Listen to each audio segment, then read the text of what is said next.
اعوذ باللہ من الشیطان الرجیم بسم اللہ الرحمن الرحیم الحمد للہ رب العالمین الرحمن الرحیم والصلاة والسلام علی سید الانبیاء والمرسلین امام المتقین خاتم النبیین سیدنا و مولانا محمد وعلی آلہ و اصحابہ اجمعین۔ الحمدللہ اللہ کے فضل و کرم سے ہمیں ایک دفعہ پھر ماہ رمضان جو ہے اس کی نعمت جو ہے وہ حاصل ہوئی، اور یہ ایک ایسا مہینہ ہے کہ جس کے اندر ہماری عبادات کا صلہ کئی گنا بڑھ جاتا ہے۔ اس کے فضائل میں اول تو یہی کہہ دینا بالکل کافی ہے کہ یہ فرائض میں شامل ہے، اور قرب الہی کے لیے ایک حدیث مبارکہ کے مطابق سب سے زیادہ جو قابل بھروسہ اور تیز اور چھوٹا راستہ ہے وہ فرائض و واجبات کا ہے، اس کے بعد نوافل کی بات آتی ہے۔ تو یہ جو مہینہ ہے اس میں ہمارے لیے لازم ہے کہ ہم اپنی زندگی کو صرف اس ایک مہینے کے لیے نہیں بلکہ اس مہینے میں جو بھی معاملات ہم شروع کریں ان کو کسی طرح اپنی زندگی کا حصہ بنا لیں۔ ہر وقت اپنی زبان کو ذکر الہی سے تر رکھنا ایک انتہائی آسان کام ہے، یہ قطعاً کسی بھی طرح سے کوئی مشکل معاملہ نہیں ہے۔ اور رمضان ایک ایسا مہینہ ہے جس کے اندر خود بخود ہر مسلمان، چاہے وہ بہت زیادہ پریکٹسنگ مسلم نہ ہو، بہت زیادہ فعال نہ ہو، وہ بھی اس کے اندر جو ہے اس مہینے کے اندر پوری طرح سے اپنے آپ کو گم کر لیتا ہے۔ ہم نے ایسے لوگوں کو بھی دیکھا جو نماز کی پابندی بھی نہیں کرتے، لیکن جب ماہ رمضان آتا ہے تو روزے رکھنے میں، نماز پڑھنے میں، تراویح پڑھنے میں ایسے جوش و خروش کا مظاہرہ کرتے ہیں کہ انسان حیران رہ جاتا ہے۔ بس ان بھائیوں سے درخواست اور ان بہنوں سے درخواست صرف اور صرف یہی ہے کہ جو معاملات جس طرح سے اس ماہ رمضان میں شروع کریں ان کو اپنی زندگی کا حصہ بنا لیں۔ نماز کی پابندی جب ہو جاتی ہے ایک مہینہ، اس کے بعد اس کو جاری رکھا جائے۔ اسی طرح رمضان میں روزوں کی پابندی چونکہ ہو گئی تو بعد میں بھی جو نفلی روزے ممکن ہیں ان کو رکھا جائے، اور ان کو جب رکھا جائے تو نیت یہ رکھی جائے، اگر کوئی ہمیں یاد ہے کہ ہمارے کچھ روزے قضا تھے تو نیت نفلی کی نہ رکھی جائے بلکہ نیت ان قضا کو پورا کرنے کی رکھی جائے۔ اور سنت کے حوالے سے اگر بات کریں تو ہم آپ سب جانتے ہیں، ہم نے پچھلے دو سال رمضان شریف کے حوالے سے فضائل میں یہ ساری گفتگو کر رکھی ہے۔ مقصد صرف یہ ہے کہ دوبارہ ذہن نشین ہو جائے بات، اور وہ یہ کہ یہاں پر جتنے بھی نفلی روزے ہیں اس میں وہ روزے جو سنت ہیں ان پہ اگر توجہ کی جائے تو اللہ اللہ کیا بات ہے، نفلی روزے بھی ہو گئے اور سنت بھی پوری ہو گئی۔ اور وہ سنت کے اندر سب سے پہلے تو ہر ہفتہ پیر والے دن اور جمعرات والے دن کا روزہ رکھنا، ہر ہفتے کا، یہ سنت ہے۔ اس کے علاوہ ہر مہینے ایام بیض جو درمیان کی 3 ایام ہیں، 13، 14، 15 غالباً یہی ہیں، تو یہ جو 13، 14، 15 ہیں ان کا ہر مہینے روزہ رکھنا یہ بھی سنت ہے۔ اس کے علاوہ اور بہت سے ایسے موقع آتے ہیں جیسے جس کے اندر صحابہ کرام رضوان اللہ تعالی علیہم اجمعین سے ثابت ہے کہ وہ ان دنوں میں، ان ایام میں روزے رکھنا پسند کرتے تھے یا وہ باقاعدہ سنت کی حیثیت رکھتے ہیں۔ ایسے اور کئی ایام ہیں، پھر جیسے جیسے وہ جو بھی ماہ ہیں اور جو ایام آتے جائیں گے ہم آپ کو انشاءاللہ یاد کرواتے جائیں گے کہ یہ وہ روزے ہیں جن کو سنت سے جو ثابت ہیں یا افعال صحابہ میں ہیں یہ رضوان اللہ تعالی علیہم اجمعین، اور ان کے مطابق اگر زندگی کو ڈھالنے کی کوشش کی جائے تو معاملات بہت آسان ہو سکتے ہیں۔ پھر ہم کئی بار ایک بات عرض کر چکے ہیں کہ قرب الہی کا آسان ترین جو راستہ ہے جس کے اندر مشقت نہ ہو وہ یہ ہے کہ انسان فرائض و واجبات کی پورے خلوص کے ساتھ کوشش جاری رکھے۔ اگر کوئی تھوڑی بہت کوتاہی ہو جاتی ہے تو اللہ تبارک و تعالیٰ سے رجوع کرے اور توبہ استغفار کرے۔ اللہ رحیم ہے، اللہ کریم ہے، اللہ غفار ہے، اللہ ستار ہے، وہ ہمیں انشاءاللہ معاف کر دے گا، اور ان کوتاہیوں کو پورا کرنے کی کوشش کی جائے۔ ایک مثال ہم آپ کو دیتے ہیں، ہمارے ہاں اکثر ابھی کچھ وقت سے یہ بات ہونے لگی ہے، اتفاق سے ابھی کل ہی یونیورسٹی میں ایک کلاس کے بعد ایک بچے نے ہم سے یہ سوال کیا تھا، اور سوال یہ تھا کہ فرض تو صرف دوپہر کو 4 ہیں، یہ پہلے کی سنتیں موقدہ، بعد کی موقدہ، نوافل، غیر موقدہ، ان کو پڑھنا کیا ضروری ہے؟ اب اس میں زیادہ بحث میں پڑھا تو جا سکتا ہے، بڑے دلائل دیے جا سکتے ہیں، بڑی حدیثیں سنائی جا سکتی ہیں، لیکن سب سے آسان اور سیدھی جو بات ہے وہ ایک ہے، وہ یہ ہے کہ حضور اکرم صلی اللہ علیہ وسلم کے فرمان مبارک کے مطابق جب ہماری فرائض کے اندر کوتاہیاں ہوتی ہیں تو ان کوتاہیوں کو پورا روز قیامت جو کیا جائے گا وہ ہمارے غیر فرائض جو عبادات ہیں، نوافل ہیں، ان سے کیا جائے گا۔ اگر آپ اس بحث میں نہ بھی پڑھیں کہ کیا ان کو پڑھنا ضروری ہے، کیا پڑھنا ضروری ہے، کس نے موقدہ لازم کہا، کس نے موقدہ غیر لازم کہا، اتنا تو کم از کم مان لیں کہ ان کو پڑھنے سے یہ امکان قوی ہو جاتا ہے کہ ہمارے فرائض کی ادائیگی کی جو کمزوری ہے کم از کم اس کمزوری کے بدلے اللہ ان کو لے کر پورا کر دے گا۔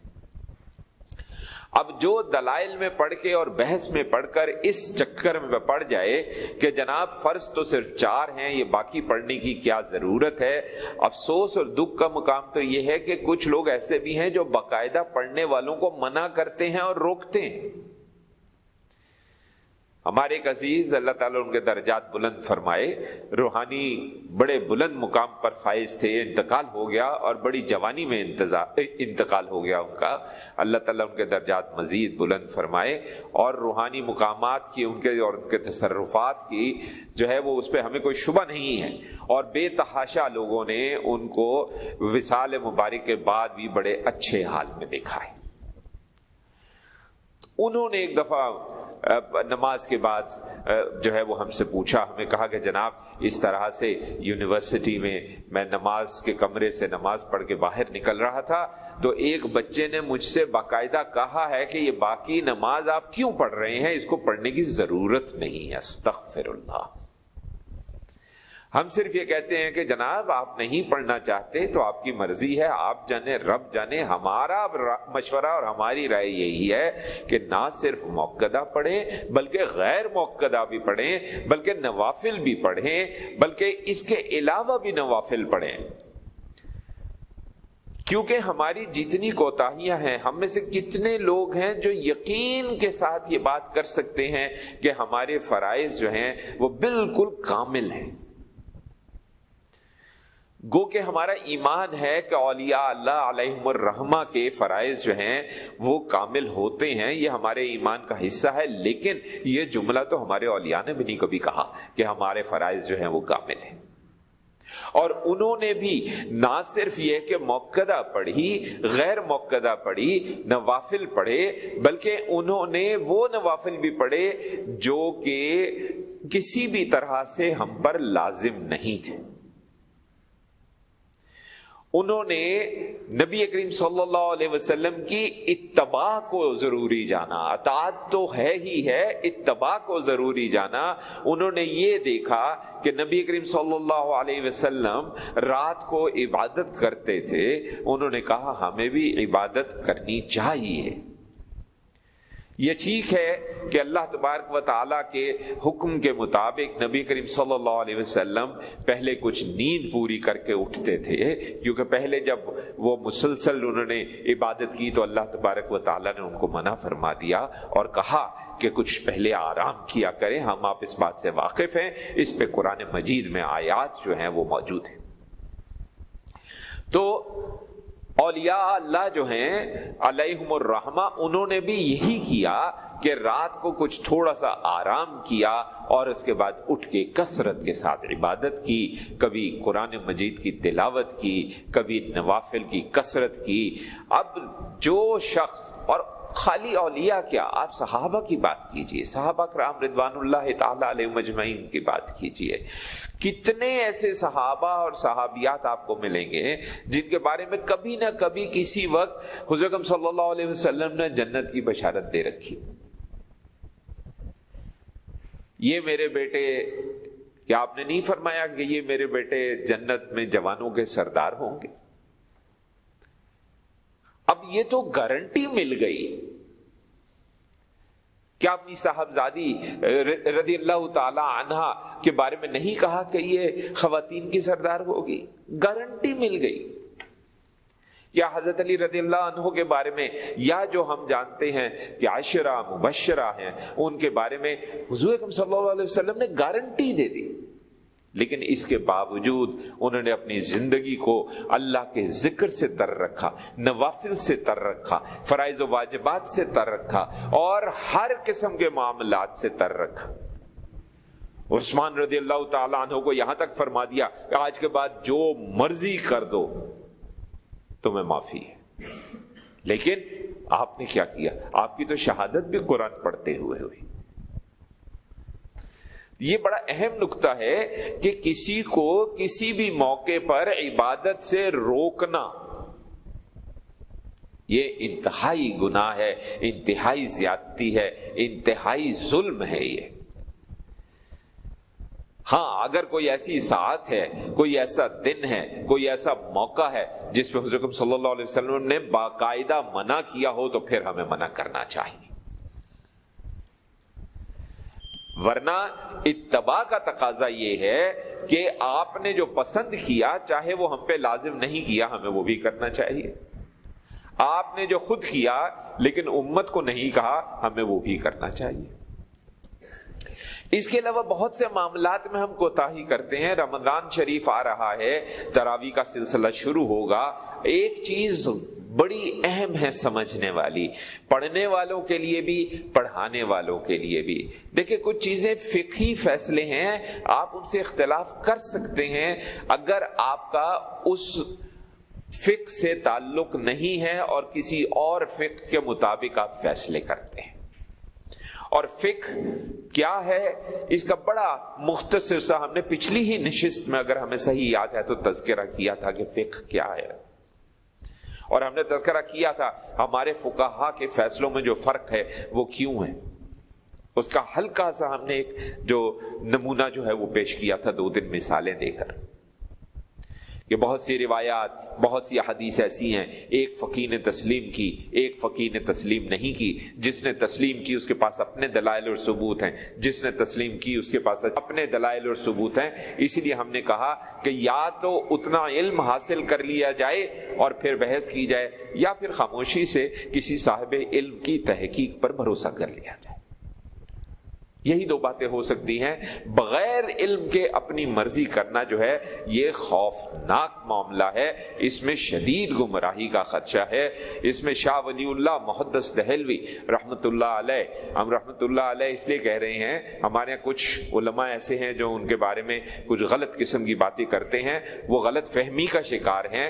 اصل میں معاملہ یہ ہے کہ بے تحاشا ہمارے ایسے ائمہ موجود ہیں جن کے ساتھ تحریریں اور کتابیں منسوب ہو گئی ہیں.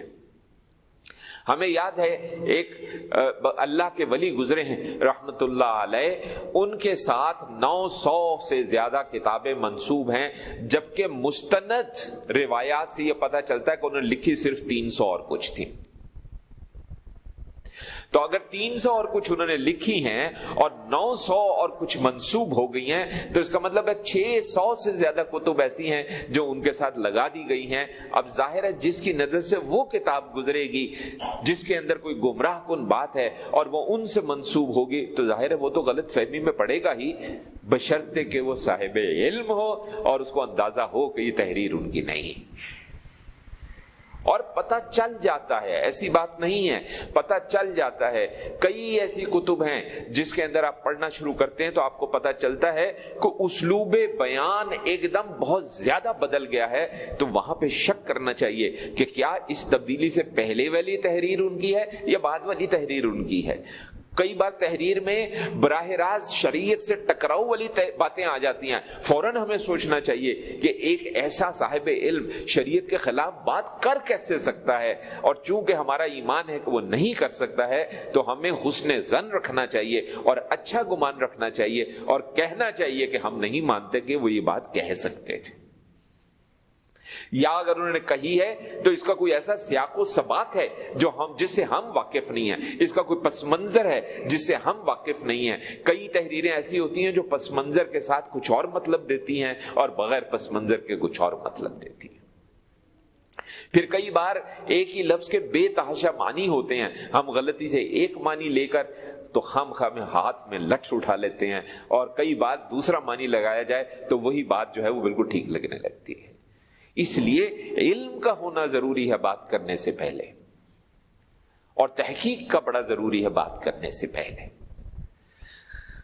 تو اب اس میں نقطہ جو سمجھیں وہ یہ ہے کہ تراویح کے معاملے میں ایک بات تو ایسی ہے جس پہ کسی کو کوئی اختلاف نہیں ہے، کوئی اختلاف رائے نہیں ہے. تمام فقہا، تمام ائمہ، تمام مکاتب فکر اس بات کو مانتے ہیں کہ قرآن مجید کو ترتیل کے ساتھ پڑھنا چاہیے، جو کہ قرآن کا اپنا بھی حکم ہے. اور ایسے ہمارے حضرات، دوسرا نقطہ یہ ہے کہ ہم تراویح میں قرآن مجید مکمل کرتے ہیں، الحمدللہ بہت اچھی بات ہے، کرنا چاہیے، لیکن بہرحال قرآن مجید مکمل کرنا فرائض اور واجبات میں شامل نہیں ہے. اس پہ آپ کسی بھی عالم سے باقاعدہ پتہ کیجئے، یہ ایسے ہی چھوٹے موٹے لوگوں سے نہیں، کوئی مستند کسی عالم سے پتہ کیجئے، وہ بھی یہی کہے گا آپ کو کہ ہاں جی پورا قرآن کرنا اچھی بات ہے، مستحب ہے، باعث ثواب ہے، اس کے فیوز و برکات بہت زیادہ ہیں، لیکن یہ فرض یا واجب کے درجے کی بات نہیں ہے. یہ بات کیوں کہہ رہے ہیں ذرا اس کو سمجھیں آپ. اگر آپ قرآن مجید پورا پڑھنا چاہتے ہیں تراویح کے اندر، اور فرض کریں کہ آپ 25 ایام میں اس کو پورا پڑھنا چاہتے ہیں، یا عام طور پہ ہمارے یہاں 27 ایام میں پورا پڑھا جاتا ہے، تو اگر آپ 27 ایام میں پورا پڑھنا چاہتے ہیں تو ترتیل کے ساتھ اگر آپ پڑھیں گے تو جناب 20 تراویح 1 گھنٹے میں ختم نہیں ہو سکتی. یہ جو ہمارا نقطہ ہے ہم اکثر سنتے ہیں، وہاں یونیورسٹی میں بھی بچوں کو سنتے ہیں کہ جناب فلاں مسجد چلتے ہیں، وہ تو 1 گھنٹے میں فارغ کر دیتا ہے. ترتیل کے ساتھ قرآن مجید پڑھیں، 1 گھنٹے میں تراویح نہیں پڑھی جا سکتی. ایک مثال ہم نے دی ہے. بلکہ الٹا، اگر ترتیل نہ ہو تو آپ کو وہاں تراویح نہیں پڑھنی چاہیے. تراویح وہاں پڑھیں جہاں پہ قرآن مجید ترتیل کے ساتھ پڑھا جاتا ہے. قرآن مجید کتنا تیز پڑھا جا سکتا ہے، قرآن حضرات جو قاری حضرات ہیں، جو ہمارے علماء تجوید اور مخارج اور ان چیزوں کے ساتھ سیکھتے ہیں، ان کو اس بات کا پتہ ہے. لیکن کبھی کبھی بہرحال انسان ہے، بندہ بشر ہے، جس جگہ گیا، کسی جگہ اس کو کہا گیا کہ بھی اس رمضان مبارک کے اندر آپ نے جو ہے وہ مصلی کرنا ہے، اور وہ مصلی میں جن لوگوں نے انتظام کیا ان کا پریشر اتنا تھا کہ وہ ترتیل سے باہر نکل کے پڑھا گئے. انہوں نے غلط کیا، اس میں کوئی شک نہیں ہے، لیکن ہم سمجھتے ہیں کہ یہ بشری کمزوری اور بشری کوتاہی ہے. بہتر ہوتا کہ وہ انکار کر دیتے کہ جناب ہم ایسی تراویح نہیں پڑھاتے، زیادہ مناسب یہی تھا. لیکن یہ بڑا ضروری ہے، قرآن مجید جس طرح اللہ نے حکم دیا ہے. دیکھیں ایک خاص رفتار سے زیادہ اگر تیز ہم قرآن مجید کو پڑھنے لگیں تو آپ کبھی غور کیجئے ایسی معاملات میں کہ حروف اور الفاظ واضح نہیں رہتے. تو جب حروف اور الفاظ، کیونکہ مخارج کا ایک نظام ہے عربی زبان کے اندر، عین کہاں سے نکلنا ہے، ہا کہاں سے نکلنا ہے، ہا کہاں سے نکلنا ہے، تا کیسے نکلنا ہے، تا کیسے نکلنا ہے، یہ سارے معاملات ماشاءاللہ علامہ صاحب بھی اور قاری صاحب بھی بیٹھے ہیں، بڑی اچھی طرح سمجھتے ہیں، ہم سے زیادہ بہتر سمجھتے ہیں۔ ان سب باتوں کی بڑی اہمیت ہے۔ یہ بڑا ضروری ہے کہ ہم خیال کریں کہ ہم صرف اس لیے وہاں نہ جائیں کہ جناب وہاں 1 گھنٹے میں فارغ ہو جائے گا، اور اگر وہ گھنٹے میں فارغ ہونے والا آپ کے گھر کے ساتھ ہے لیکن جو صحیح پڑھ رہا ہے وہ گھر سے تھوڑا دور ہے تو یہ زیادہ بہتر ہے۔ حالانکہ عام طور پہ قریب کی مسجد کا حق زیادہ ہوتا ہے، شرعی طور پہ جو آپ کی قریبی مسجد ہے اس کا حق زیادہ ہوتا ہے، لیکن اگر ایسا معاملہ ہو تو بہتر ہے کہ قریب والی میں نہ جائیں اور دور والی میں چلے جائیں۔ اور اگر بہت زیادہ آپ کو مسئلہ ہی ہے کہ نہیں جناب ہم نے تو جلدی ہی کرنی ہے، تو پھر مہربانی کریں، پھر قرآن پورا کرنے کی ضد سے ہٹ جائیں، پھر آپ تھوڑا پڑھ لیں۔ اگر آپ کو وقت زیادہ پیارا ہے اور قرآن کم پیارا ہے، ہم تو صاف کہہ رہے ہیں، اس کا مطلب کیا ہے؟ آپ کو وقت زیادہ پیارا ہے، قرآن کم پیارا ہے، تو چلو پھر بھی ثواب تو انشاءاللہ ہوگا، کیوں نہیں ہوگا؟ اللہ کا کلام ہے، آپ جیسے بھی پڑھیں گے انشاءاللہ ثواب آپ کو حاصل ہوگا۔ اور رمضان شریف کے اندر تو جب آپ پڑھتے ہیں تو اس کا ثواب کئی گنا زیادہ ہے، اور پھر جب تراویح میں پڑھتے ہیں تو ثواب اور بھی کئی گنا زیادہ ہے۔ اور اسی لیے ہم کہتے ہیں کہ جو لوگ پورا پڑھتے ہیں اور صحیح ترتیل کے ساتھ پڑھتے ہیں، اگر ہم ان کی بات کریں تو وہ تو جو ثواب لے جاتے ہیں وہ تو بے بہا ثواب لے جاتے ہیں ماشاءاللہ۔ تو اس لیے، اور پھر ظاہر ہے پھر اعتکاف شریف آئے گا انشاءاللہ۔ اب اعتکاف شریف میں بھی ہمارے یہاں بہت سی عجیب عجیب چیزیں چل رہی ہیں، ہم نے خود دیکھے، ایسے ہمارے کئی دوست احباب نے ہم سے شیئر کیا کہ جناب ہم اعتکاف، ہمارے کئی شاگردوں نے بتایا یونیورسٹی میں کہ سر میں اعتکاف میں بیٹھا تھا، اور وہ وہاں پہ تو موبائل چل رہے تھے اور موبائلوں پہ کلپس چل رہے تھے اور ہنسی مذاق ہو رہا تھا اور لطیفے چل رہے تھے، اور ایسا اعتکاف تو پھر بظاہر نہیں معلوم ہوتا کہ کوئی سبب اس میں موجود ہے کہ اس کی قبولیت کو، اس کو شرف حاصل ہو۔ پھر بھی وہی بات ہے، اللہ بہتر جانتا ہے، ہم اس معاملے میں کوئی بات کرنے والے نہیں۔ تو یہ بڑا ضروری ہے کہ ہم ہر معاملے کو بہت اچھے طریقے سے تیار کر کے، تیاری کے ساتھ سوچ سمجھ کر کریں۔ اسی طرح جو حضرات تراویح کے لیے تشریف لاتے ہیں، آپ کو ایک فقہی نکتہ عرض کر دیں، چونکہ پاکستان میں زیادہ اکثریت جو ہے وہ احناف کی ہے، حنفی فقہ کے ماننے والے اور اس کے مطابق چلنے والوں کی ہے۔ تو حنفی نقطہ نظر سے اگر کوئی تراویح پڑھانے والا اس لالچ میں پڑھائے گا کہ مجھے اس کے بعد صلہ ملے گا، مجھے کچھ اتنے 1000 روپے ملیں گے، ساتھ میں کوئی جوڑا ملے گا، اگر یہ اس کی نیت میں شامل ہے تو اس کی تراویح نہیں ہوگی۔ اگر آپ کو شک ہے پھر وہی بات کسی مستند مفتی سے پوچھئے کہ جناب فقہی فیصلہ بتائیں، آپ اپنی رائے نہ بتائیں، فقہی فیصلہ کیا ہے؟ فقہی فیصلہ یہی ہے کہ جو شخص اس لالچ کے ساتھ جو ہے وہ تراویح پڑھاتا، تراویح کوئی نہیں ہوتی، اور اسی طرح جو کسی کو بلاتا اس نیت کے ساتھ ہے کہ ہم اس کی باقاعدہ قیمت ادا کریں گے، اس کی بھی تراویح نہیں ہوتی۔ ہاں، خالص نیت سے ایک بندہ آئے، آپ اس کو اس کی قرات کی وجہ سے اور حفظ کی وجہ سے اس کو بلائیں، باقاعدہ اس کی قیمت نہ لگائیں، بعد میں بے شک اس کی خدمت کر دیں، اس میں کوئی مسئلہ نہیں ہے۔ بات خدمت کرنے میں نہیں ہے، وہ حرام نہیں ہے، اس سے تراویح کو نقصان نہیں ہوتا، بات طے کرنے میں ہے اور یہ سمجھ رکھنے میں ہے کہ مجھے پیسے ملیں گے۔ یہ بڑا ضروری ہے، اس بات کو سمجھ لیں، چھوٹی چھوٹی باتوں کو۔ آپ تراویح ایسی جگہ پڑھیں جہاں قرآن مجید ترتیل کے ساتھ پڑھا جا رہا ہو، بھلے پورا نہ ہو، پورا ہو تو الحمدللہ بہت اچھی بات ہے، کیوں نہیں 25 دن میں۔ اور یہ جو ہمارے یہاں ریت چلی ہے نا کہ جی اب ہم 3 دن میں قرآن پورا کریں گے، ہم 5 دن میں قرآن پورا کریں گے، جناب حدیث مبارکہ کے اندر ایسی باتیں موجود ہیں، 5 دن سے کم، اور ایک حدیث میں 3 دن سے کم میں پورے دن کی بات ہو رہی ہے، تراویح کی 20 رکعت کی بات نہیں ہو رہی ہے۔ 24 گھنٹے کے اگر سامنے رکھیں تو 3 دن سے کم پہ قرآن پڑھنا حضور اکرم صلی اللہ علیہ وسلم نے خود منع فرمایا ہے۔ یہ جو ہم اس قسم کی بڑی اولیاء کی کہانیاں سناتے ہیں نا، سوچ سمجھ کے ہمیں سنانی چاہیے کہ جی انہوں نے ایک دن میں قرآن ختم کیا، وہ روز 3 قرآن ختم کرتے تھے۔ اللہ کا ولی نبی کریم صلی اللہ علیہ وسلم کی بات کے خلاف چل ہی نہیں سکتا، اس لیے ہم ایسی کسی روایت کو قبول نہیں کرتے۔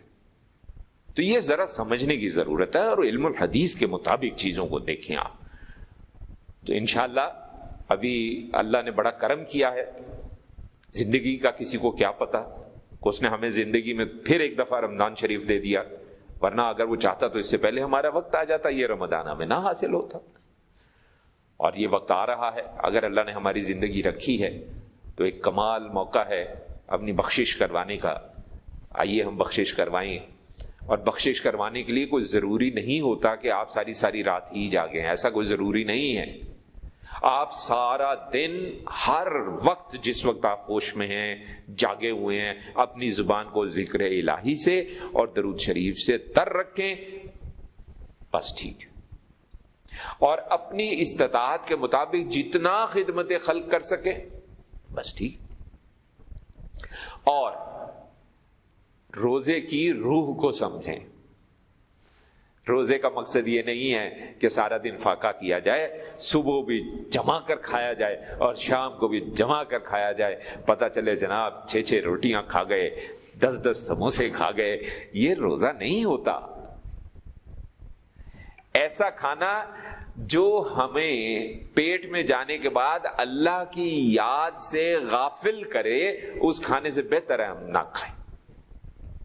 اگر ہم اعتدال کے ساتھ سحر کریں، اعتدال کے ساتھ ہم جو ہے وہ افطار کریں، تو ہمارے لیے آسان ہو جائے گا کہ باقی جتنی دیر ہم جاگے ہوئے ہیں ہم مسلسل استغفار کرتے رہیں، مسلسل سبحان اللہ پڑھیں، مسلسل الحمدللہ پڑھیں، بلکہ ہم تو کہتے ہیں تیسرا کلمہ پڑھنا شروع کرتے ہیں، سب کچھ ہی آ جائے گا بیچ میں، اور ساتھ میں درود شریف جوڑ لیں۔ اور اس بحث میں نہ پڑھیں کہ کون سا درود شریف ہے، درود ابراہیمی پڑھیں جو نماز میں پڑھا جاتا ہے، کوئی اور درود پڑھنا، کوئی اور درود پڑھے۔